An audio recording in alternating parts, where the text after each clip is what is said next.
Hello people, welcome to another edition of Off the Shelf Book Reviews.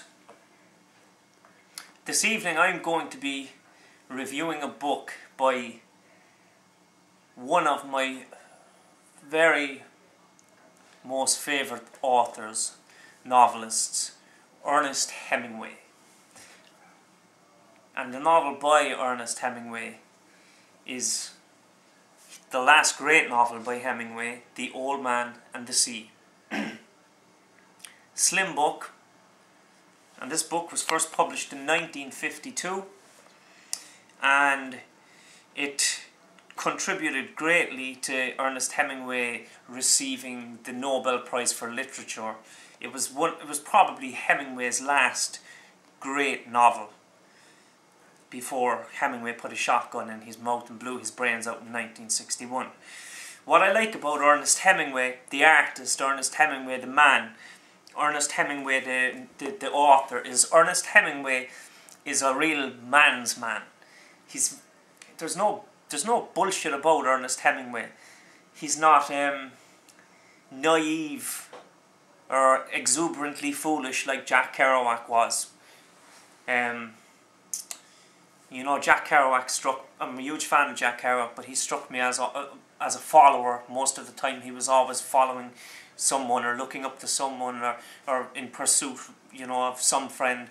And there's no Charles Bukowski used to degrade women. You know, there was a vulgarity about him, as great as I think Bukowski was too, but there's none of that with Ernest Hemingway. And the same way Henry Miller was obscene and shocking and could leave people with their jaws on the floor. Hemingway was a real man's man who had integrity. He fought in World War I. He was into bullfighting, hunting, big game fishing, boxing. He liked to drink, and his books tend to focus on a lot of that, on hunting, war, big game fishing, and nice women. So The Old Man and the Sea, let's get into The Old Man and the Sea. First published in 1952. And the story is basically about an old man called Santiago, who's a Cuban fisherman, and he's starting to get old, and people think that he's out of luck. His days as a fisherman are numbered because he hasn't caught a fish in something like 86 days. Even the fisherman Santiago's apprentice, his parents have told him to stay away from Santiago because Santiago will put bad luck on the boy. And the old man, doubting himself, goes out to sea in his little skiff on his own to prove everybody wrong and to land the big fish. Now, you might think at first glance that a story about a guy who goes out fishing for a few days for tuna would be extremely boring. But I believe that this shows Hemingway's genius and the reason why Hemingway received such great acclaim as a writer. Because in this book, this short book, you will feel like you're on the boat with the old man. You'll feel like you are right there with him, holding on to that fish, holding on to that line, the line cutting into your hands, the blood coming from your hands. You'll feel the old man's sadness in the book. You'll smell the ocean. Hemingway really brought this story to life, and it's one of Hemingway's more popular novels also, The Old Man and the Sea.